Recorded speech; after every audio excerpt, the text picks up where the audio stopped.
Hey guys, welcome back to my channel, and today I'm going to be talking about the San Antonio Spurs. They're sitting at an 18-7 record right now. They're one of the best teams in the NBA. They just beat the OKC Thunder and they're rolling right now. So let's get into the video.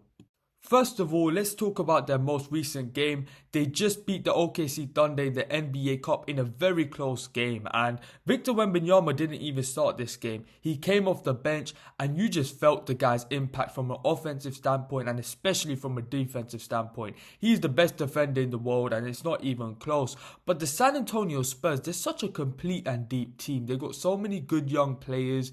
They've got good veterans like Harrison Barnes. You look at Luke Cornett, and it's just a really good team that's playing with a really good sense of chemistry. And you look at this team over the season and they've been one of the best teams in the NBA, and the fact that they beat the OKC Thunder in this game really shows that they are a legit team. And one thing I want to talk about is Victor Wembanyama's leap. And he hasn't taken a leap in terms of his skill set or his ability. At 7'5", he can do everything on the basketball court at a really high level. But one thing I want to pinpoint is his aggression. He wants to score the ball all the time. He wants to get to his spot. And he has a better motor this season, which is massive. And he's also exploiting mismatches a lot more this season. And he's understanding how to get easier buckets. The guy is 7'5". He can get any bucket he wants. He doesn't see any contests. He can get any lob he wants. He's starting to understand that he can get easy buckets whenever he wants, and he's still the best defender in the NBA. So his leap has been very impressive to see for sure. Another guy I want to talk about is De'Aaron Fox. Obviously, the guy was injured at the start of the season, but quietly, he's having one of his best seasons. He's having one of his most efficient seasons this year, and he's shooting 39% from three. And I believe he's averaging 25 points per game. And De'Aaron Fox, he's always been one of the most underrated players in the NBA. The guy can do it all. This season, he's showing he can shoot the three. He's one of the quickest players in the NBA, can finish at the rim, one of the best mid-range shooters in the league, one of the most clutch players in the NBA. The guy is so good offensively. He's such a smart basketball player and people don't talk about him enough. But this season he's been excellent for the San Antonio Spurs, and during the period Victor Wembanyama was out, he was doing a lot of carrying and he was helping the San Antonio Spurs win, which is massive. A very exciting part of this team have been the Slash brothers, otherwise known as Dylan Harper and Stephon Castle.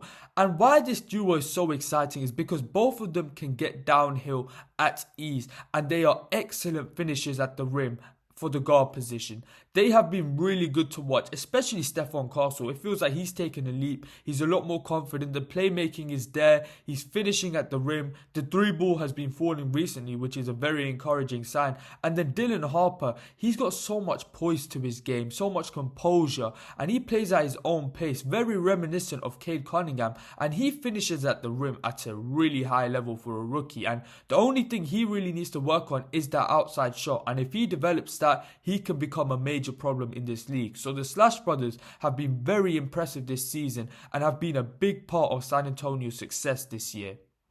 Even though San Antonio have all these stars, I look at Victor Wembanyama, De'Aaron Fox, I look at the young stars such as Stephon Castle and Dylan Harper. They have a lot of underrated role players on their team. I look at Luke Cornett. He's a very high IQ big man, cleans up the glass, finishes at the rim well, sets good screens, rebounds at a very high level. I look at Harrison Barnes, one of the most underrated role players in today's game. He's shooting 40% from three, averaging 13 points per game. He offers the San Antonio Spurs a lot of size on the perimeter.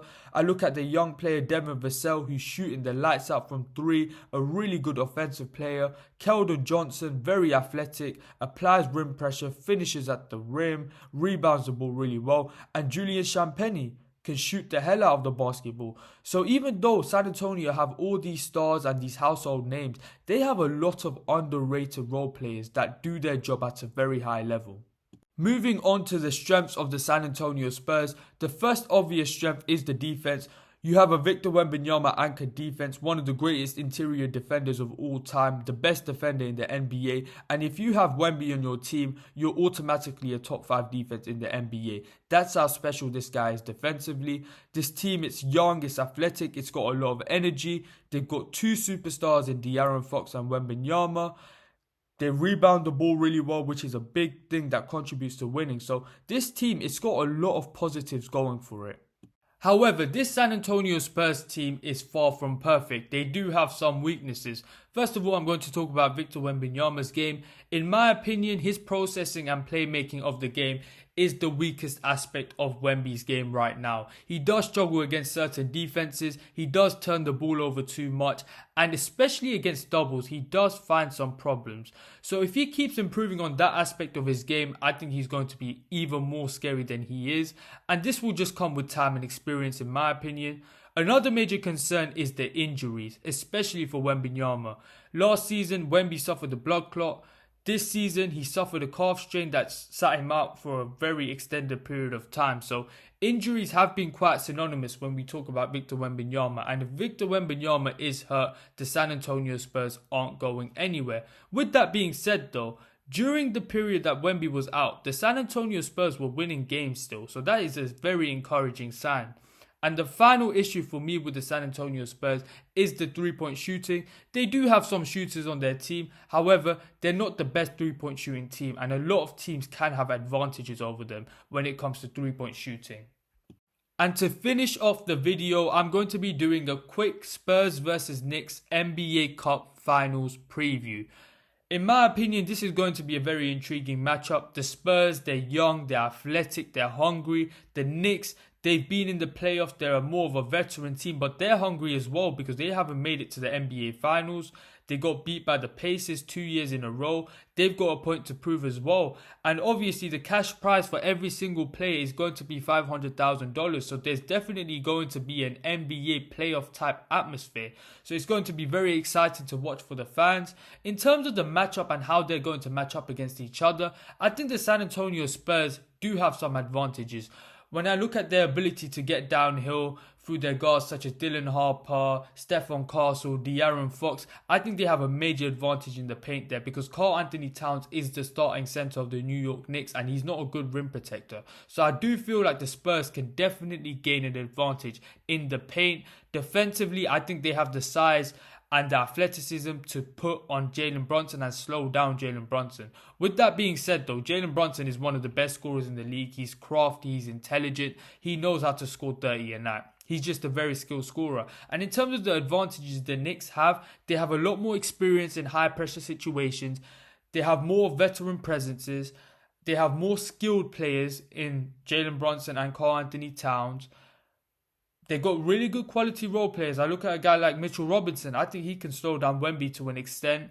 I look at OG Anunoby, a really good defender. Mikal Bridges, a really good defender. Miles McBride, he can shoot the hell out of the basketball. They've got a lot of good players there who can definitely hurt the San Antonio Spurs. So it's two teams that are two of the best teams in the NBA. They have a lot of positive momentum going for them right now. And it's going to be very, very interesting and intriguing to see who's going to come on top in this matchup. Who do you guys think is going to win this NBA Cup Finals? Is it going to be the Spurs or the Knicks? Well, we're at the end of the video now. Thank you guys for watching. Like, share, comment, subscribe, and peace.